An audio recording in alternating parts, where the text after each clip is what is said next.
Let us return now to the mystery of Marblesham Manor, where in the previous episode the mysterious Mr. Lamdack unexpectedly arrived. Sir Henry Marblesham was murdered in cold blood, and there was a tragic accident involving someone who kept interrupting the narrator. It's okay, I'm still alive, actually. Oh, and by the way, that Mr. Lamdack wasn't completely unexpected, actually, was he now? Someone were expecting him, he said. So you can't really say he unexpectedly arrived now, can you? I mean, really. Oh. And now we return to the dining room on that oh-so-fateful night.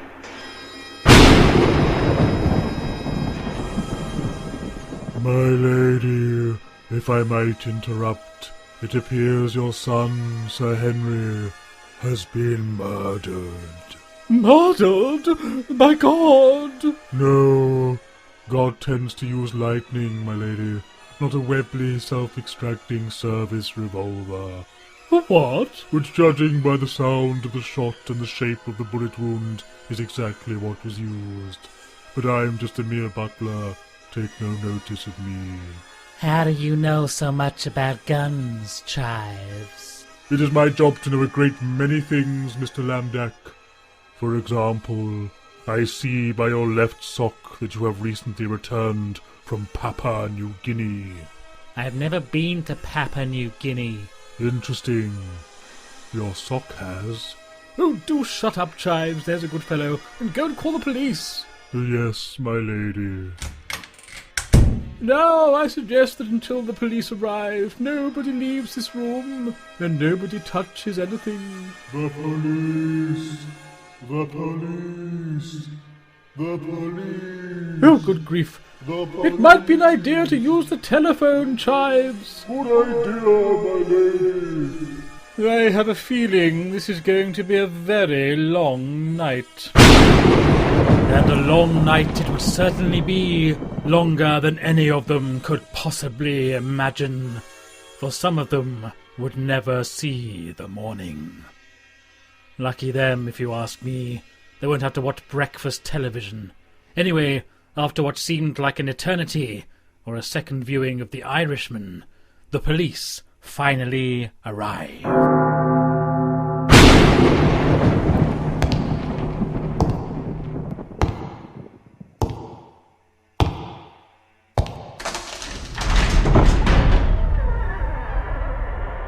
You rang.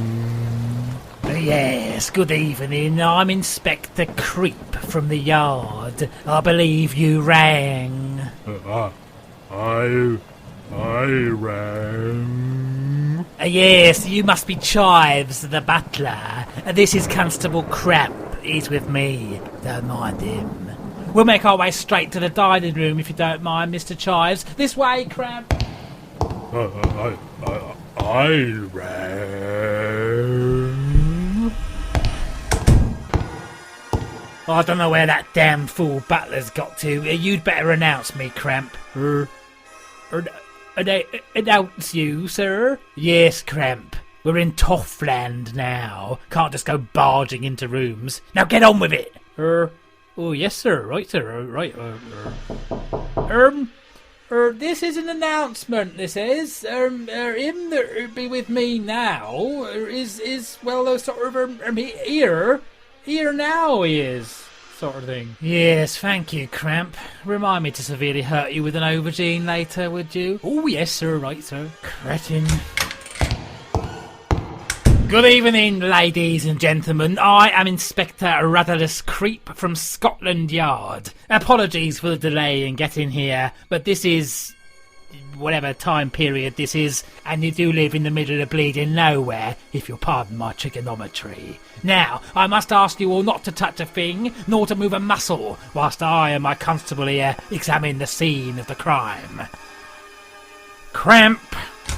Oh, yes, sir, yeah. There's no one in here, Cramp. Oh, no, sir, no, that's right, sir, yes. It's just a load of old brooms, Cramp, isn't it? Now, let's see if your deductive brain can figure out why that might be, Cramp. Because,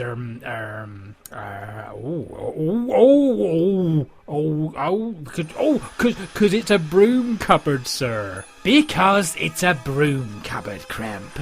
There's hope for you yet. Oh, thank you, sir. Oh, I'll tell my mother. I was, of course, being sarcastic, Cramp. There's more chance of one of these brooms becoming the Archbishop of Canterbury than there is of you ever making detective. Oh, and when we get back to the station, I'm going to lobotomise you with a teaspoon. Oh, lovely, right. Now I've got to do that entire bleeding speech all over again! Oh, yes. Well, it's very good, though. Very good. A few minutes later. And so you see, Inspector, when the lights came back on, there was poor Henry, slouched over his tara masalata. Indeed, Lady Marblesham, indeed. But there's a few things I don't quite understand. Only a few? One. Sir Henry was only shot once, but you will say you heard 2 gunshots. 2. You invited this Mr. Lamdack here into your home and to join you for dinner, when you say you have no idea who he is or what he's even doing here. And 3, that man appears to be eating the curtains. Oh, that's great Uncle Warminster, don't mind him. And as for all these other mysteries, surely that's why you're here, Inspector. I fail to see why I should do your job for you. And now, Inspector, I shall retire to my room. It has been a long and arduous evening, and I'm entirely bored of it. Much like the audience, I imagine. Feel free to make the house your own, except for the 4th floor. No one must go up to the 4th floor. No one. Now, if you don't mind, I shall bid you good night. Chives? I'm afraid I do mind, Lady Marblesham. I was trying my best to be respectful to all you lardy-dar loonies, but it seems my limit has already been blooming reached. A murder has been committed here tonight. A murder in cold blood, and the murderer is still in this house, if not still in this very room. So pardon my astrophysics, but will you kindly bloody well sit your buggering arse down and answer my nippling questions? Are you slammed? Bugger off! Well, I must say, I have never been spoken to like that in all my life. I rather enjoyed it. My God. Cramp, drag that nibbling nutter away from the curtains, then get all these powdered, pampered, perfumed ponces into the drawing room for questioning.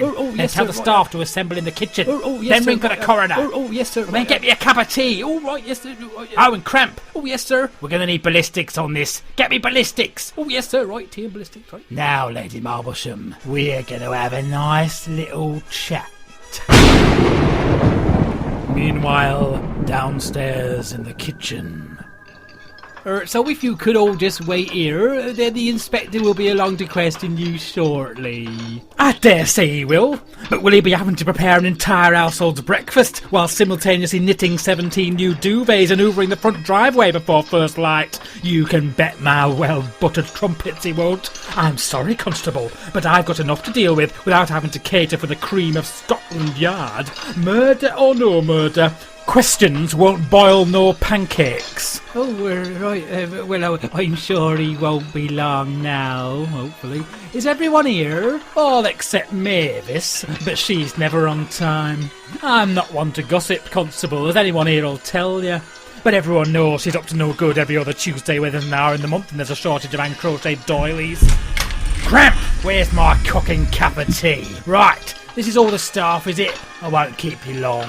I know you have to spend every waking moment slaving after those toffee-nosed tits upstairs. Not quite everyone, actually, sir. It appears Mavis isn't here. Mavis? Who the bleeding hell's Mavis? Mavis is second parlour maid, Inspector. Except on Thursday afternoons when she becomes third laundry maid. And Saturday mornings, of course, when she becomes the 11th milkmaid on the left. And if you ask me... Yeah, well, I haven't asked you, have I, Mrs. Mop? Right. Who here was in the dining room at the time of the gunshot? Come on, hands up. Right, you lot stay here. Rest of you can go, for now. Oh, and according to Lady Marblesham, the only gun in the house belongs to that loony furniture-eating uncle. But it went missing from his room 2 days ago. So, who cleaned Great Uncle Warminster's room 2 days ago, eh? Mavis did. And now she's disappeared. 'Tis just as legend foretold. Shut it, Gandalf. Where's Mavis's room? Well, Inspector, well, she shares with Angela Ankle-right, and though I'm not one for tittle-tattle, as anyone here will tell you, they do say she's hardly ever there. I think she tends to spend the night a few floors up, if you catch my butterscotch and banana delight. Right, Angela, take us to your room. Oh, sir, here's the cup of tea you asked for. About titting time, Cramp. Oh, and here's those digestives, sir. Is the best I could do, I'm afraid. What are you gibbering on about, Cramp? The tea and biscuits you asked for, sir. You said you needed tea and biscuits. Biscuits? Biscuits? Ballistics, Cramp, you cretin. Ballistics, you know. Barmy Professor Von Yum Yum and all that lot. Ballistics, not biscuits. We're not going to learn much about the gun that killed Sir Henry Marblesham from a packet of digestives, are we, Cramp? Where are we? Well, I don't know, sir. You might give it a chance. I don't know. Well, he solved a burglary with some hobnobs one. Right, Cramp, take a note, would you? Oh, yes, sir. Yeah, well, I'm taking note. Reminder, Cramp. When we get back to the station, Inspector Creep must sodomise Constable Cramp with a large cactus. All right, yes, sir. Sir? What is it, Cramp? Well, if you're not going to eat them biscuits, knock yourself out, Cramp. Not that anyone will be able to tell the difference. Mavis's room, now! Oh, this spells trouble for that there Mavis Micklewhite. Well, my name's not whatever it was I said it was in the last episode. A few moments later, outside Mavis's room. It's locked. Is that usual? Oh, yes, sir. We always lock our rooms when we're on duty, sir. Never know who might come in off those moors. And do you lock them when you're in there? Oh, no, sir. Not allowed, no. They only lock from the outside, see? Right. Open it up. And you lot, you stay back, all right? I'll deal with this. Oh, my God. She's on herself. No, Cramp. No. She's hung herself in a locked room, which only locks from the outside. What the bleeding hell is going on in this place? Sir!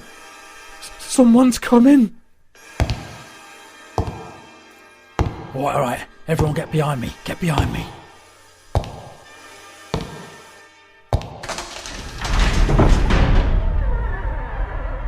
You hang. Could there have been 2 murders in one fateful night? What secrets lie on the forbidden 4th floor? Will any of the accents ever get any better? Find out next time in another thrilling episode of The Mystery of Marblesham.